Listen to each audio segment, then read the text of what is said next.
Hey everyone, it's me, Steve. It's February 21st, 2018, time's about 11:01 a.m. It's 29 degrees Fahrenheit out, and it is Geo-Rant time. I believe this is number 77. Past 2 days it was in the 60s and rainy, and now the temperature just dropped. But, I mean, it is still February, so, but at least there's no snow and ice. So, but anyway, first of all, I'm leaving early, taking an early lunch to go ship this to Soundly. You'll be getting it hopefully soon. It's your telescope. The box is 4.3 feet long by 1.5 feet wide. I think it weighs about 50 pounds.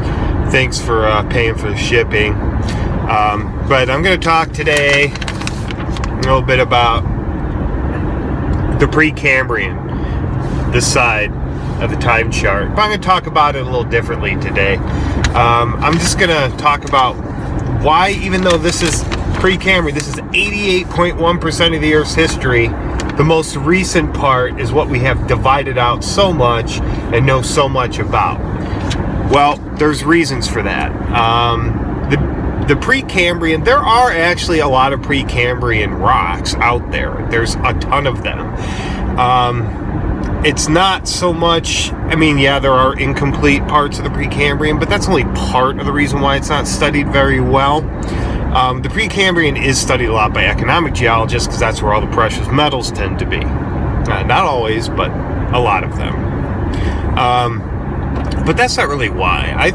The real reason why the Precambrian doesn't get the credit it needs to, because even though, we are pretty good with the Proterozoic here, these are just even increment time intervals, but we can actually get, with the knowledge we have, we can get those better than we have now. These can be refined.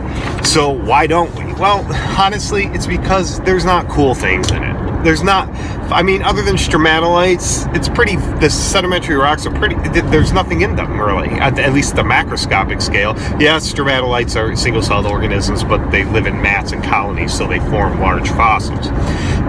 But that's the real reason. It's so devoid of life, very many people don't study it. I do. And most people, what they do study the Precambrian, they tend to study the igneous and metamorphic rocks. They really don't even study the sedimentary rocks. I study the sedimentary rocks. But that's the real reason why the Precambrian isn't better divided out. It's an epic part of the Earth's history. It's a vast majority of Earth's history. And we hear about the 6 extinction events and stuff like that, that all happened post Precambrian on this side. But that all deals with macro life. There were probably Precambrian mass extinctions. The evidence is scant because you don't have things like massive dinosaurs that suddenly disappear from the fossil record of Precambrian. You just have little stromatolites doing their thing, and then all of a sudden they're gone. Or you have a change in rock type, like some possible Precambrian mass extinctions would be about 2.4 billion years ago during the GOE, Great Oxygenation Event, when life started pumping free oxygen in the atmosphere.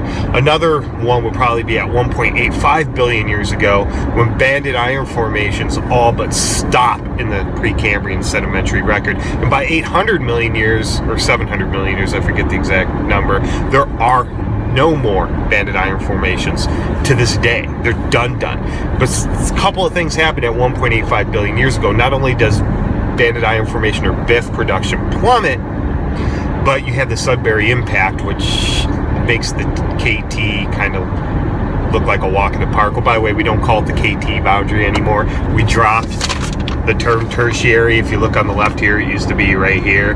It's now Paleogene and Neogene. We call it the K-PA boundary, K-P small a. So this is that information for you. But anyway, that's all I wanted to talk about today. Hopefully this won't cost an arm and a leg, and hopefully they'll accept it because it's actually 2 boxes taped together.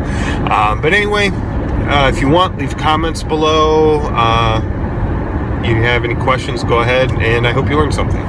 Wait!